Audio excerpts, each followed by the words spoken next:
আসসালামু আলাইকুম। Hello everyone, কেমন আছেন আপনারা সবাই? আশা করছি ভালো আছেন। আলহামদুলিল্লাহ আমরাও বেশ ভালোই আছি। চলে এলাম আপনাদের সাথে রোজার মাসের আরও একটা নতুন ব্লগ নিয়ে। তো এর আগের ব্লগটাতে আপনারা অনেক ভালোবাসা দিয়েছেন, সেজন্য আমার কিন্তু ইচ্ছে হলো যে আমি ব্লগটা আবার শেয়ার করি। আর রমজান মাসের আজকে হচ্ছে 24টা রোজা। তো আজকের দিনে আমি কী করেছি এভরিথিং আপনাদের সাথে শেয়ার করব। তো সাথে থাকবেন, পাশে থাকবেন। আশা করছি আজকের ভিডিওটা আপনাদের খুব ভালো লাগবে। তো চলেন ভিডিওটা স্টার্ট করছি।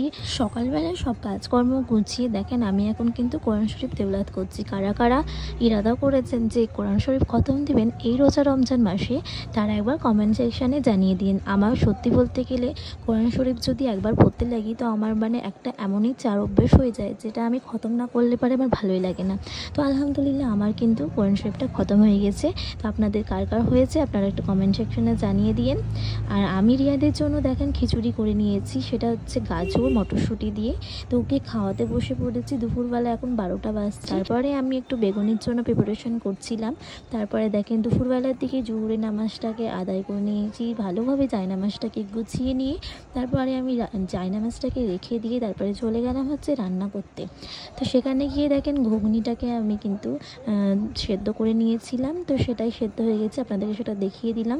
তারপরে আমি তো চপ করার জন্য কিন্তু চপের আলুটাকে ভালোভাবে আমি রেডি করে নিয়েছি। আর এই রোজার মাসে কিন্তু চপ না হলেই হয় না, আমার হাজব্যান্ডের খুবই পছন্দ চপ। তো সেই জন্য আমি কিন্তু প্রায়ই বানাই বাড়িতে চপটা, বেশিরভাগ বাড়িতেই হয়। আর বাদবাকিগুলো কিন্তু আমরা বাইরে থেকে কিনে আনি, বাইরে থেকে খুব কমই কেনা। চপগুলো দেখেন ভালোভাবে মুচমুচে করে ভেজে নিচ্ছি। তারপরে কিন্তু আমি বেগুনি করব, সেই জন্য বেগুনির বেসনটাকে ভালোভাবে ফাটিয়ে নিচ্ছি। যা যা দিয়ে বেগুনিগুলো করে সেগুলো আমি সব দিয়ে ফেলেছি। তারপরে দেখেন আমি বেগুনগুলোকে দিয়ে দিলাম বেসনের মধ্যে। তারপরে এই যে গরম গরম এখন তেলে ভাজা হচ্ছে বেগুনিগুলো। তো আমার হাজব্যান্ডের বেশি ভালো লাগে হচ্ছে চপটা, বেগুনিটাও ভালো লাগে, ভালো লাগে না বলবো না, সবই কিন্তু ভালো লাগে। সেগুলো কিন্তু বাড়িতে করলে একটু বেশি হয়ে যায়, তাই না? প্রতিদিনই এখন খাওয়া হচ্ছে, তেলে ভাজাটা একটু অ্যাভয়েড করাই ভালো রোজা রমজান মাসে, কিন্তু এটা না হলেও হয় না। বলেন তো আপনাদের কাদের কাদের বাড়িতে এগুলো হয় একবার জানিয়ে দিন। আর কারা কারা বাড়িতে তৈরি করে হাজব্যান্ডকে, শাশুড়ি মাকে, বাড়ির সকলকে খাওয়াচ্ছেন একটু আমাকে কমেন্টে জানাবেন। তো আমার তো বেশিরভাগ দিনই ভাজা হয় বাড়িতে, বাইরের কাঠটা খুব কমই আনা হয়।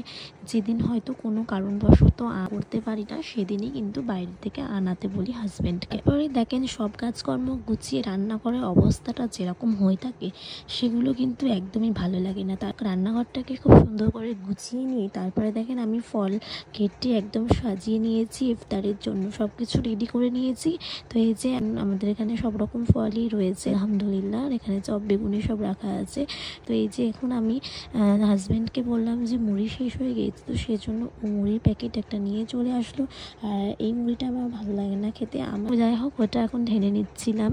ভিডিও করার মতন কেউই নেই, নিজে যতটুকু পারি আপনাদের সাথে একটু একটু করে শেয়ার করি আমার ডেলি কি করি না করি আমি। তো এই যে এখন রিয়াদের বাবা রিয়াদ আর ইনায়া তিনজন মিলে দেখেন এখন জুস খাচ্ছে, ওর জন্য ওরা হাসাহাসি করছে। ওরা কিন্তু লেবুর জুস একদমই খেতে পাচ্ছে না, মুখটা কেমনই করছে দেখতেই পাচ্ছেন আপনারা। আজকে আমাদের দিনটা কেটে গেল, ইফতারটা খুব ভালোই কাটলো আলহামদুলিল্লাহ। তো দেখা হচ্ছে আপনাদের সাথে আগামীকাল। তো ভালো থাকবেন সবাই, সুস্থ থাকবেন, সবাইকে ভালো রাখবেন। আল্লাহ হাফিজ।